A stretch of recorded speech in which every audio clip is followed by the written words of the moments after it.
کہتا ہے کہ آپ نے مجھے بتایا تھا ایک درس میں کہ بد نظری سے آدمی کی نیکیاں ضائع ہوتی ہیں. آپ کے کہنے پر الحمدللہ میں نے بد نظری سے بچنے کی کوشش کی ہے، اللہ کے حکم کی تعمیل کی ہے. تو اب سچی بات یہ ہے کہ مجھے ایمان بھی محسوس ہوتا ہے اور عبادت میں لذت بھی ملتی ہے. اس میں کوئی شبہ ہے کہ یہ اللہ کا حکم ہے کہ اپنی نظروں کو دبا کے رکھیں. ایک اور دوسرا اس کے لیے دو عمل ہیں یاد کرنا.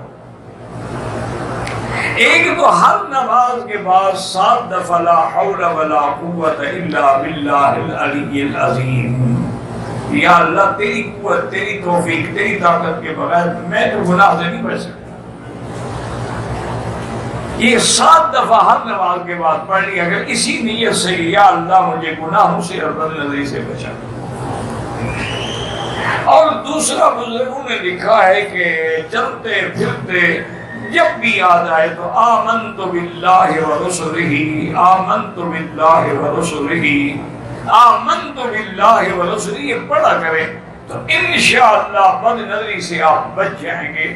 اللہ تبارک و تعالی چونکہ یہ بد نظری جو ہے نا یہ سہم من سہام ابلیس، ایک اور میں سہم مسموم من سہام ابلیس، کہ بد نظری کسی عورت پہ بری نظر ڈالنا یہ شیطان کے زہریلے تیروں میں سے ایک تیر. یہی تو ابتدا ہے گناہ کی. اس سے جو بچ گیا وہ گناہ سے بھی بچ گیا.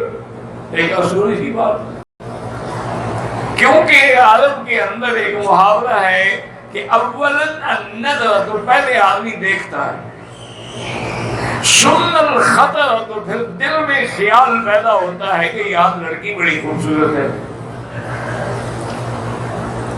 اس کے بعد الخطوہ تو پھر اسی طرف قدم بڑھا، یار آگے چل کے اچھی طرح دیکھوں. جب ملتے ہیں پھر خطیہ تو پھر گناہ ہوتا ہے. تو ابتدا تو یہی نظر ہے. اگر اس کی نگرانی تم نے کر لی تو سمجھو کہ میری حاضری منظور ہو گئی، میرا حج، میرا عمرہ، میرے طواف سب منظور ہو گئے. اپنی نظر اچانک نظر پڑ جائے تو اس پر کوئی گناہ نہیں، وہ معاف ہے.